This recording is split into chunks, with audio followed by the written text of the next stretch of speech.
കേരള കോൺഗ്രസ് നേതൃത്വത്തിന്റെ നിലപാടുകൾക്കെതിരെ രൂക്ഷമായ ഭാഷയിലാണ് party vice chairman P C. Joseph പ്രതികരിച്ചത്. LDF-നൊപ്പം ചേരാൻ ജോസഫ് വിഭാഗത്തിലെ വലിയൊരു വിഭാഗം സന്നദ്ധരാണെന്ന് അദ്ദേഹം പരോക്ഷ സൂചന നൽകി. കേരള കോൺഗ്രസിൽ നിന്ന് കൊഴിഞ്ഞുപോക്കുണ്ടാകുമെന്നും രാഷ്ട്രീയ ധ്രുവീകരണത്തിന് കളമൊരുങ്ങുന്നുണ്ടെന്നും അദ്ദേഹം പറഞ്ഞു. എൻ്റെ ഒരു അഭിപ്രായത്തിൽ കേരള കോൺഗ്രസ് പാർട്ടിയുടെ 90% ആളുകളുടെയും ചിന്തയാണ് ഞാൻ പറഞ്ഞത്.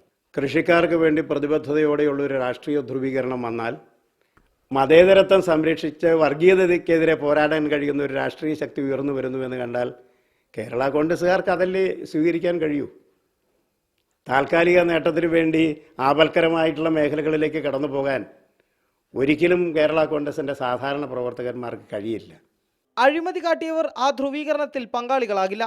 രാഷ്ട്രീയ നിലപാടെടുക്കുമ്പോൾ പ്രിയപ്പെട്ടവരാണോ എന്ന് നോക്കേണ്ടതില്ലെന്നും അദ്ദേഹം പറഞ്ഞതോടെ ചിത്രം കൂടുതൽ വ്യക്തമാണ്. അത് വളരെ ക്ലിയറാണ്. അഴിമതി കാണിച്ചവർക്ക് ആ ധ്രുവീകരണത്തിൽ അവരാരായാലും പങ്കുചേരാൻ കഴിയില്ലല്ലോ.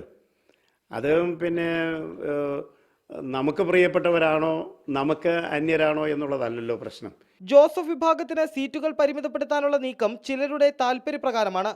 അർഹരല്ലാത്തവരെ അർഹതപ്പെടാത്ത സ്ഥാനങ്ങളിൽ പ്രതിഷ്ഠിക്കാനുള്ള ശ്രമത്തിന്റെ ഭാഗമായാണിതെന്നും പി.സി. ജോസഫ് പറഞ്ഞു.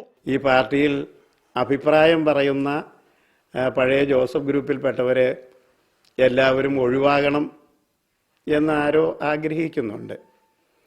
അങ്ങനെ ആഗ്രഹിക്കാൻ എന്താ ഒരു കാരണം എന്ന് പറയുന്നത്, അർഹരല്ലാത്തവരെ അർഹതപ്പെടാത്ത സ്ഥാനങ്ങളിൽ പ്രതിഷ്ഠിക്കാനുള്ള ഒരു ശ്രമത്തിൻ്റെ ഭാഗമായിട്ട് അതിനെ കാണാൻ പറ്റും. കേരള കോൺഗ്രസിൽ ഏറെക്കാലമായി തുടരുന്ന അസ്വാരസ്യങ്ങൾ നിയമസഭാ തെരഞ്ഞെടുപ്പ് അടുക്കുന്ന വേളയിൽ ഒരു പൊട്ടിത്തെറിയിലേക്ക് നീങ്ങുന്നതിന്റെ സൂചനകളാണ് പുറത്തു വന്നുകൊണ്ടിരിക്കുന്നത്. ഏതു വിധത്തിലുള്ള ധ്രുവീകരണമാണ് ഉണ്ടാവുകയെന്ന് അധികം താമസിയാതെ തന്നെ വ്യക്തമായും തിരിച്ചറിയാൻ സാധിക്കും. ക്യാമറാമാൻ എബിൻ സാബുവിനൊപ്പം യദു നാരായണൻ, റിപ്പോർട്ടർ, ഇടുക്കി.